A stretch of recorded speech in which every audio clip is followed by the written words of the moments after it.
Hello and welcome again. This is the video on the law of attraction, and in this particular section we're going to be talking about how we can get life experiences we get and the mechanics that lie beneath all that, what we refer to by saying things like you get back what you put into it, or what goes around comes around. We call it karma.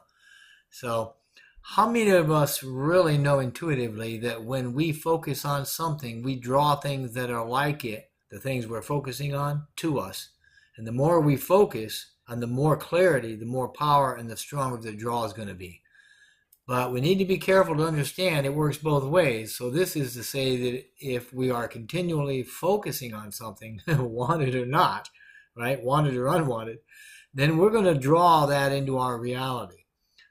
That's where we get the sayings like when it rains it pours, or the worse it gets, the worse it gets. Birds of a feather flock together. And this one, which I grew up with, is the rich get richer while the poor get poorer. So statements like that indicate that we are aware of something in the universal power that brings us what we think about and brings us others that think like we do. I'll keep saying that life comes to us, not at us. And it comes a lot faster when we've got strong emotions that are attached to a focused thought. And we'll get into that. Now, we know that the subconscious mind is very influential in determining what direction our life is headed. The thoughts that we have and the words that we speak to ourselves every moment of every day filter right down into our subconscious mind, and they're rooted there. This means that in whatever way we speak in or to ourselves or to our situation, our subconscious mind will direct our life in such a way as to help us find more of that, whatever that is. I suppose the subconscious mind figures if we're always talking about that, quote unquote, then it's reasonable to think that we like that and we want more of that. So our subconscious mind goes after that to bring us more of that.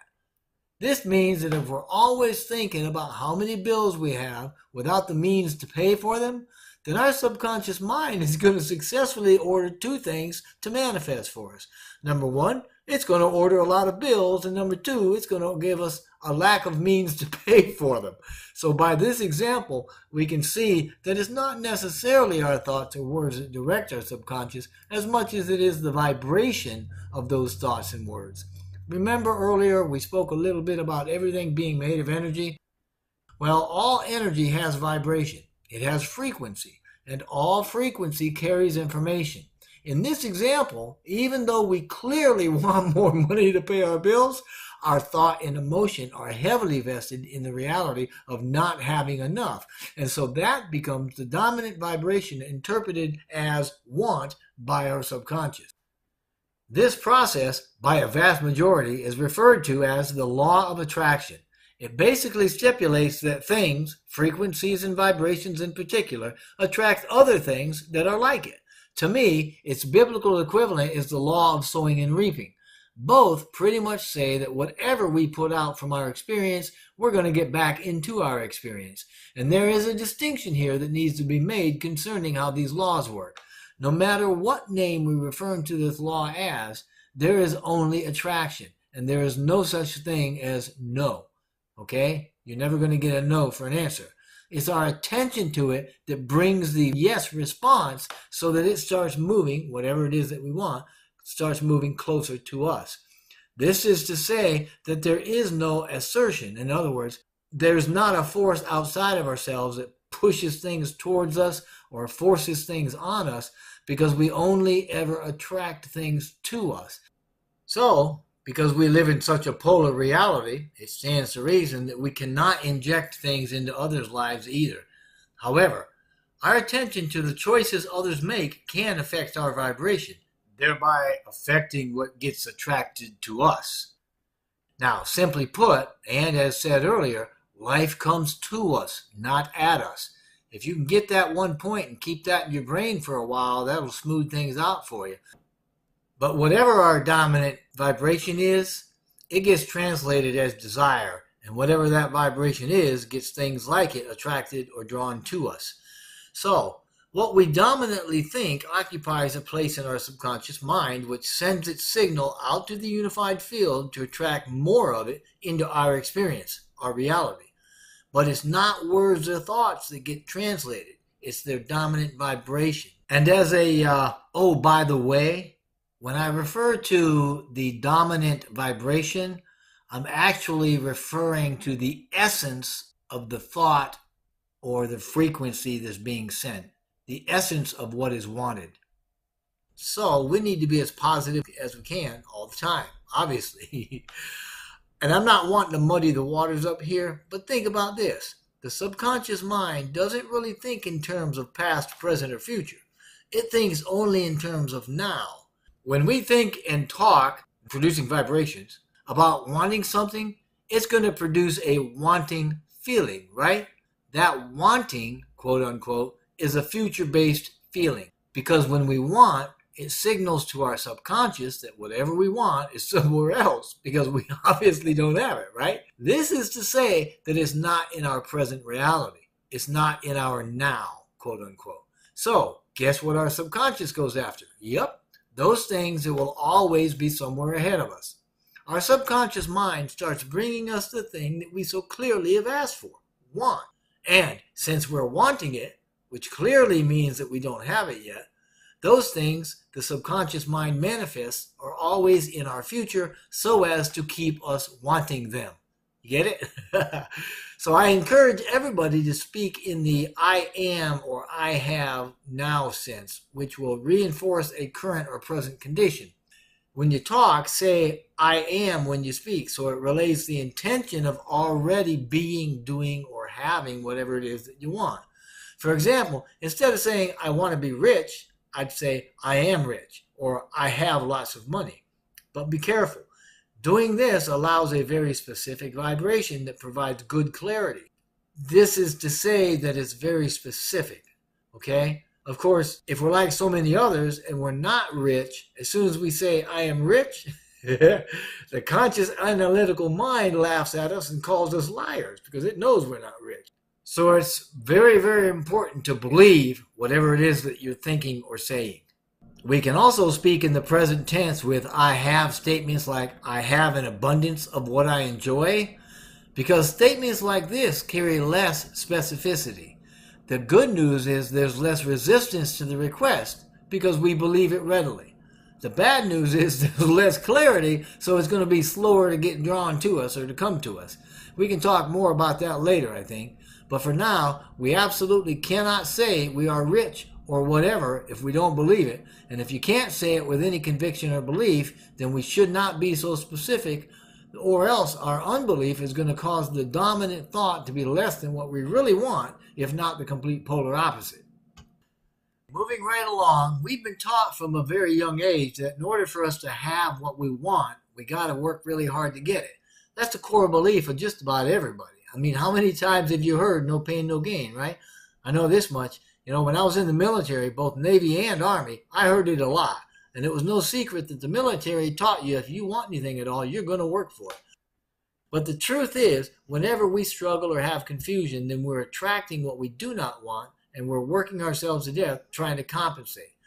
It was never intended that we should mold our futures purely through our own effort. So the bottom line is this. If we don't feel good about what we're getting, then we need to stop whatever it is that we're doing. This is important to understand. In Colossians chapter 14, verses 33 through 40, it even speaks about God being the author of peace and order and not of confusion. But you know, we put a lot of emphasis on action because we don't understand the power of our created and delivered universe or its associated laws of quantum. On the other hand, when we're working from our passion, doing what we love to do, then even when we're working 7 days a week, or like the Beatles once said, you know, ain't got nothing but love for you 8 days a week, it doesn't feel like work at all. When we get an understanding about how a creative process works and we start cooperating with it, we're going to find out that there's a whole lot less action needed by us than previously thought to accomplish whatever it is that we want to get done. Most of us act out of doubt, fear, or worry. In other words, the action that we're taking is designed to alleviate those negative feelings. Unfortunately, most of the work that we do are actions that we take because we now have to put out the little fires that we lit sometime in the past because we didn't know what we were doing to start with. So in order for us to correct that, we have to do something else. Now, obviously, our actions are important and they're often necessary. However, most of the actions that we end up engaging in aren't even in harmony with what we actually want. That's been the better part of my life experience anyway. So unfortunately, most of us are very preoccupied with our doing, and most of what we are doing involves a lot of effort, if not outright struggle. We are so interested in our doingness, if that's even a word, that we don't see that our actions are causing us to create what we do not want. It seems to me we think we have so much to do in making a future for ourselves that we're actually sacrificing the joy we should be having while doing the work because we anticipate that joy at a future time brought about by the results of the work that we're doing. We don't accept it as joyful, and we don't live in the moment, that beautiful, abundant moment. Again, this is backward, and it actually causes us to live out of the moment and look forward to a future point when we think that our actions are going to create the result that brings us the joy we've been looking for. It turns out the moment we're in our future, just when we think we've arrived, we get all unhappy because we realize, hey, we're still not quite there yet. And we begin looking at another point out in our future when we think we're going to be happy after we get the results of some of the other work that we get busy with. And so it continues until we reach the feeling we want ahead of the reality of the thing that will bring it. It's always going to be at a future point, such as a result of placing an emphasis on physical action instead of thought, right, and intention. And because we place so much emphasis on what we do as opposed to what we're thinking, we think nothing's going to get done unless we do it. So there the chain continues. The loop loops. To get out of that loop, we have to stop using so much effort and start using our thoughts and feelings to draw what we really want to us. God's word says that when we pray, we should believe that we've received what we're asking for, and we will. We cannot be rich if we don't feel rich, right? Well, we need to feel rich so we can draw riches to us. We cannot wait until we are healthy, disease-free, to feel whole. We must feel whole to draw health and healing to us. Again, life does not come at us, it comes to us. In short, set the intention and connect an elevated emotion to it, and it'll be drawn to us. In the next video, we're going to talk about having an intention, what it is and how we use it. We'll also talk a little bit about being appreciative and how that speeds things up. And I thank you so much for listening. Please like this if you enjoyed the content. Subscribe to my channel. It would be a big help to me. And until we meet again, I wish blessing and blessing upon you and your family.